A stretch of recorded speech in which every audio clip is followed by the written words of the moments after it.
Outlet Liquor is your place to buy a case. Stock up and save when you shop the lowest prices available every day at Outlet Liquor. You never have to wait for a sale. The more you buy, the more you save. Only at Outlet Liquor. What's your outlet?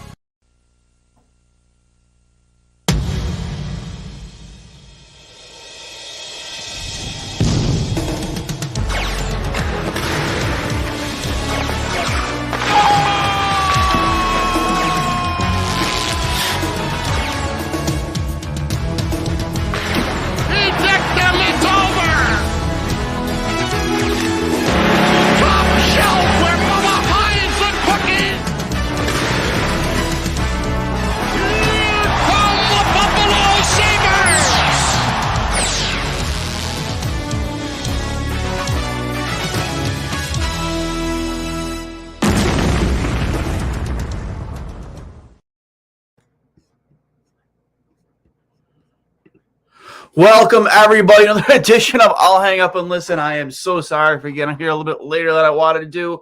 Not going to lie. After they went down 4-0, I don't think anybody expected us to be here right now talking about a Buffalo Sabres victory against the Chicago Blackhawks.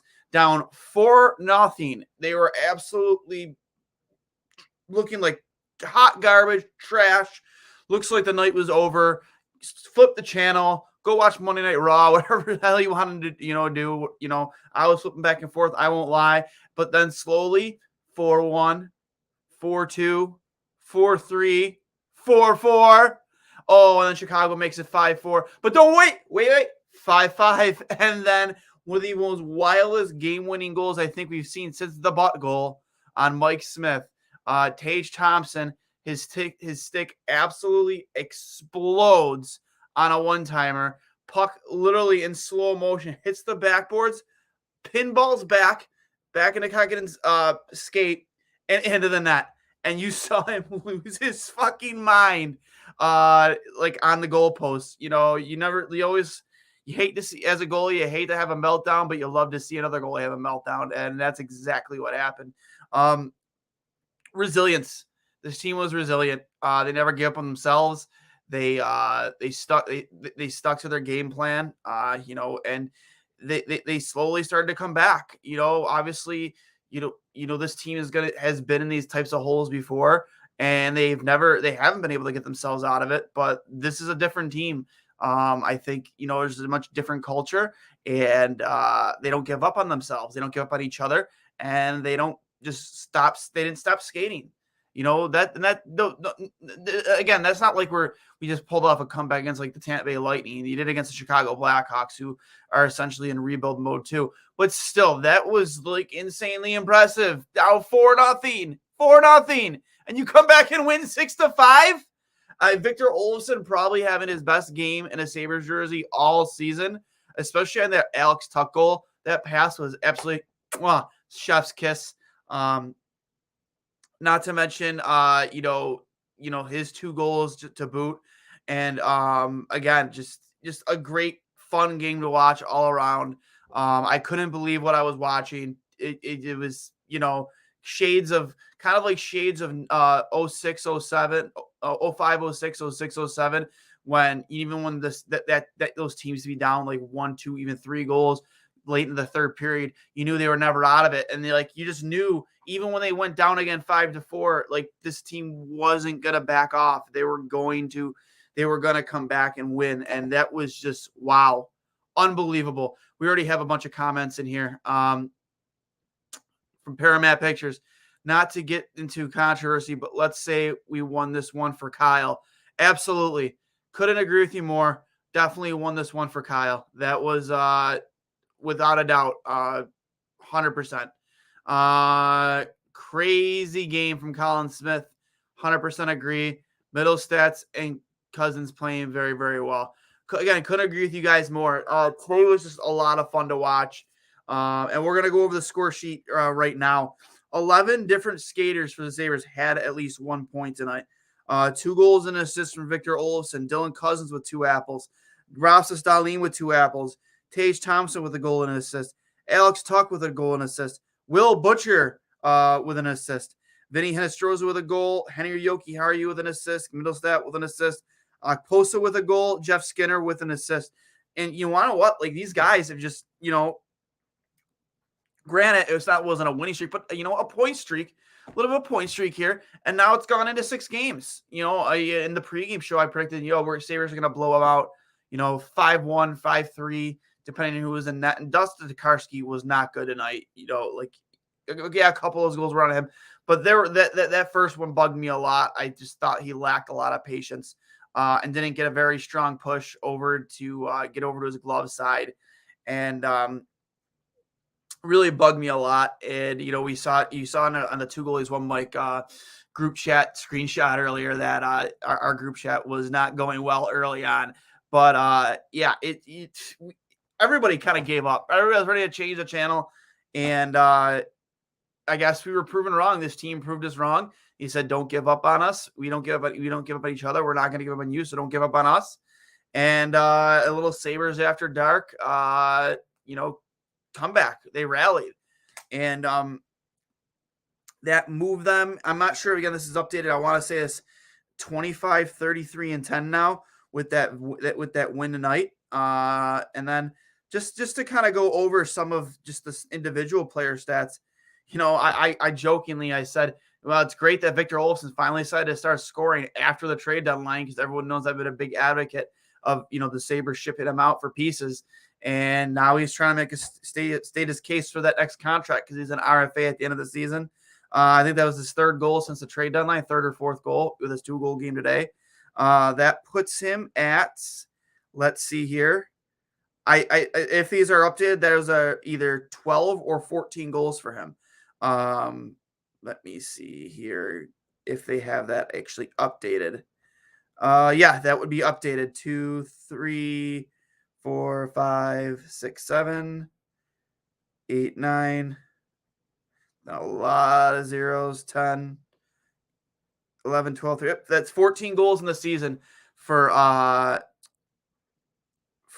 Victor Olofsson, which again, 14 goals. That means 33 points in 56 games. Where has this guy been all season? Again, I was a big advocate for Buffalo trading him going into the deadline. I thought, a power play specialist, a guy that could really help your secondary scoring, could have been very, very beneficial for our team at the deadline. And maybe if for the right team that was desperate for that scoring and that, that secondary, that PP2 power play help, could be worth like a 1st-round draft pick. And I think it still could be. I still don't know if I envision Victor Olofsson being part of the solution here, but that's neither here nor there. We're not going to talk about the team next year. We're going to talk about the team right now. And Tage Thompson, again, continue on this tear he's been on all season. Just, having literally a season that is going to have us discussing, what are you going to pay this guy next on his next contract? I mean, I think he's probably earned himself roughly close to $6.5 million per year contract term. I'm not too exactly sure on it, but 28 goals in the season, 50 points. I think that was put at 50 points in 62 games. The guy's just been an absolute, not just a surprise, but a very good consistency for Buffalo on the score sheet. And I think he's earned himself probably a pretty huge payday whenever general manager Kevin Adams decides to bring him back. But and then Dustin Tokarski tonight, as I sit here looking at it, Tokarski, 16 saves on 21 shots against. Not a very good night for Dustin. Obviously, he played good enough to win, but he put him in a pretty big hole early in the season with a pretty big hole on early on in the game, and with a .762 save percentage. Blackhawks scoring real quick. DeBrincat with a goal and an assist. Kubalik with 2 assists. Dylan Strome with 2 assists. Johnson with an assist. Seth Jones with a goal. Patty Kane with an assist. Kurashev with an assist. Lafferty with a goal. Former Sabre Jake McCabe with an assist. Radish, it was just acquired in that Brendan Hagel deal with an assist. Johnny Teos with a goal. Dehan with a goal. And I think it was after the Tuck goal, the Katachuk went after Casey Middlestat. You saw a huge scrum after that. I love seeing this team stick up for each other, even in celebration. Absolutely just, sticking up for each other, having each other's back, and, not letting anybody get taken advantage of. I love seeing that. Another comment here from Doug Clock. First time overcoming a 4-goal deficit since 1989. That's wild. I didn't think it would be that long since the Sabres have overcome a 4-goal deficit. But, again, that's a huge deficit to overcome. 4 goals, that's insane. Again, we all thought this team was dead in the water after the second period, but, they proved us wrong and they mounted a huge, huge comeback.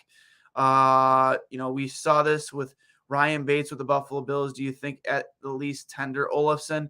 And if the numbers aren't right, we let him sign elsewhere. I don't think you're letting Victor Olofsson sign anywhere else without getting something back in return for him. I just don't know if I see him being part of the future. I just think he's too much of a perimeter shooter. You don't see him score goals very often the way you see like a Jeff Skinner score in and around in front of the net, kind of, maybe taking a little bit of a beating to score goals.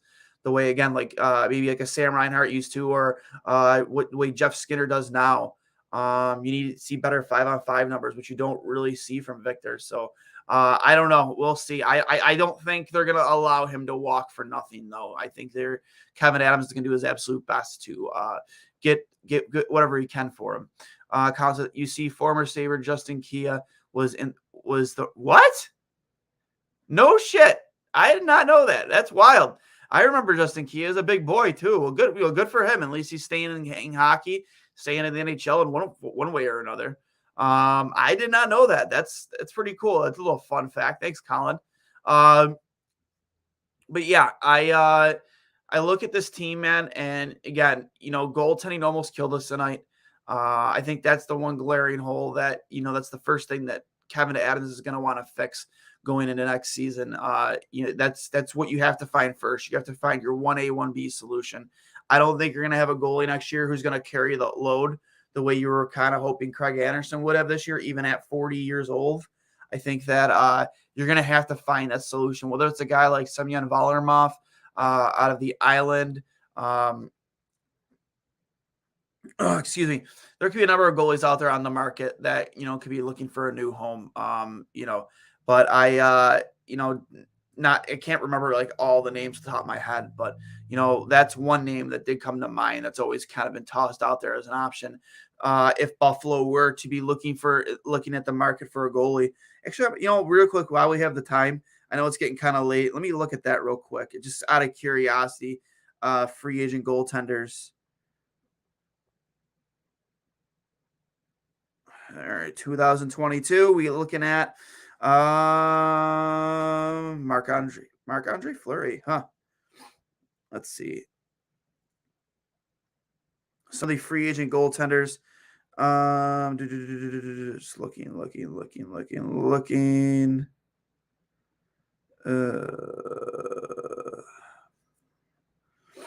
Let's see. Goaltenders. I'm sorry, guys. Marc-Andre Fleury will be a UFA. Tuukka Rask will be a UFA. He's on this list for some reason, but everyone knows he's retired due to the hip issues. Plus, maybe he just kind of accepted he didn't really have anymore.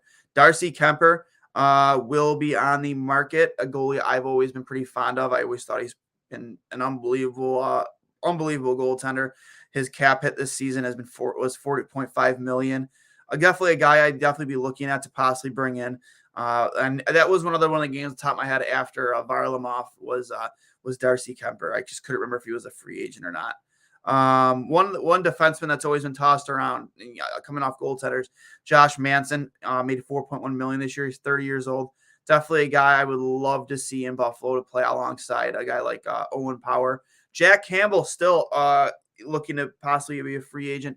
He could still go into free agency. I think the Leafs would be crazy not to sign him, but I definitely think that he would look great. I'm a huge Jack Campbell guy. You wouldn't find a better teammate in that locker room either, and I think you need more characters like that in your locker room. Get as many in there as you can. And Jack Campbell is literally the ultimate teammate. My co-host Johnny Cullen will tell you firsthand they were goalie partners when he was in the O, and he always said that it was it was almost unbelievable how nice of a guy, how good of a teammate this guy really is. It was almost like it wasn't real. Like it was hard to believe that it was that nice of a guy. So, but Jack Campbell was an all-star this year. I think that, if the Leafs don't sign him, they're crazy. And I think he should be at the top of the list for Buffalo to sign if, in fact, he does become available. And then other names here, too. Sorry, guys. Sorry. I'm just looking for other goaltenders that might be on the market. It's not really giving me any more names of goalies. Maybe those are just the top ones that could be available. Braden Holtby. I don't know if he would want to come to Buffalo, though. But there was just a fun. Oh, and then goaltender we actually played tonight, Kevin Lankinen. I don't know if after his reaction to the Tage Thompson goal, if he is going to come down to Buffalo. Oh, Jarro Halak, too. Former Sabre for like a really fast cup of coffee. Also on that list, too. Anyways, a lot of options for you in goal because what we have right now isn't going to get it done. You can't come into going next season thinking a 41-year-old Craig Anderson is the answer along with UPL. So you got to, if you're not bringing back Craig Anderson, if you're not going to depend on him to be your 1B or 1A, it's UPL 1B, because I think UPL is one of those two answers next season. You have to find that other guy. And I think any one of those names are very admirable in terms of, and Jonas Korpisalo. I am a huge Korpisalo fan.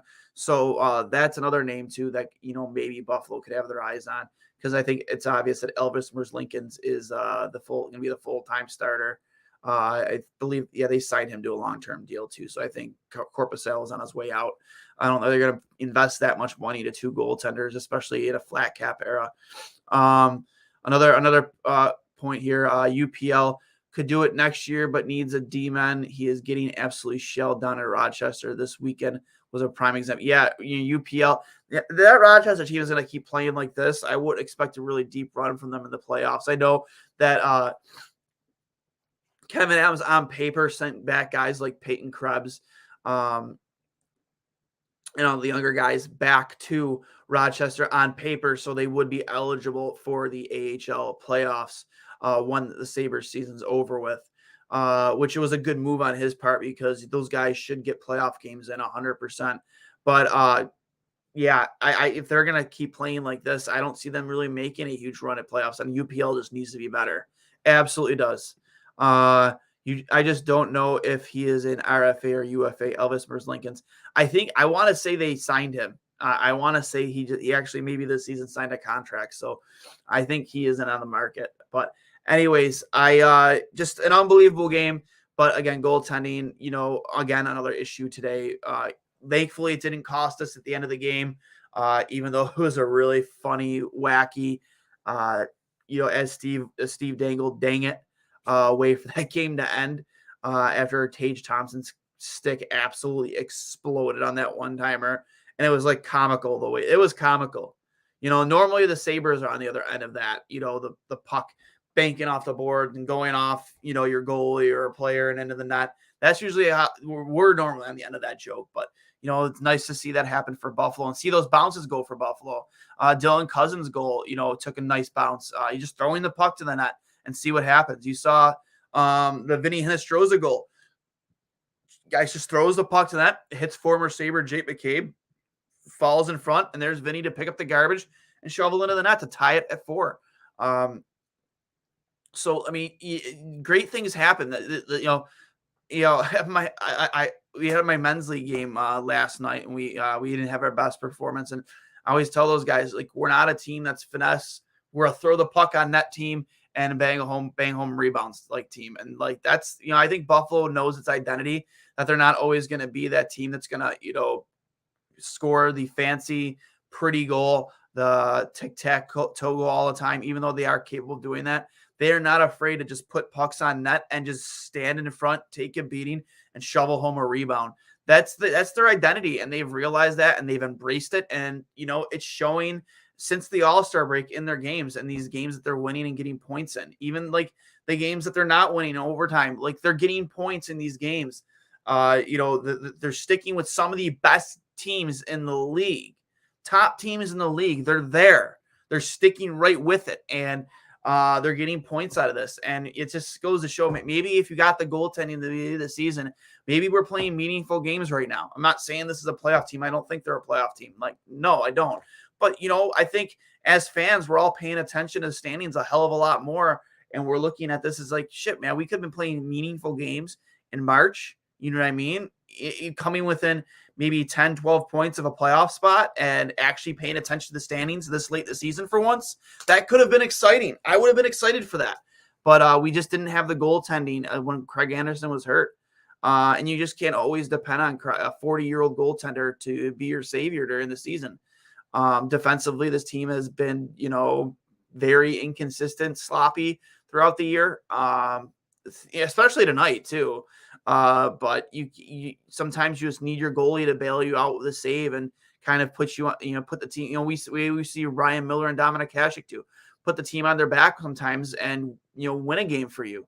And you don't always get that with our goaltending here in Buffalo, once in a while. Yeah. But never that like very consistent. And as a goalie, I don't expect a goalie to have to do that all the time. Kind of like what Igor Shesterkin's doing in, for the New York Rangers. But like sometimes you just need timely saves, and Dustin Tokarski was not giving you that tonight. Not at all. The Sabres kind of had the team itself had to kind of bail him out tonight and pull one of the most like dramatic comebacks I've seen in a very, very long time, which was a lot of fun to watch. The drama it made, was its money's worth if you were at the game for that drama if you're a Sabres fan. But, you don't want to put yourself in holes like that. In part because of goaltending. Anyways, I know we've been, it's 12:15. Well, it's 12:12 right now. A little late. Again, I didn't want to get on it this late. I won't lie to you. At one point of the game, too, I kind of dozed off. Just been grinding the last couple of days between work and just life. And I haven't getting a lot of sleep, and I just kind of dozed off, and I woke up like, holy shit, they're actually coming back. And then I started paying attention.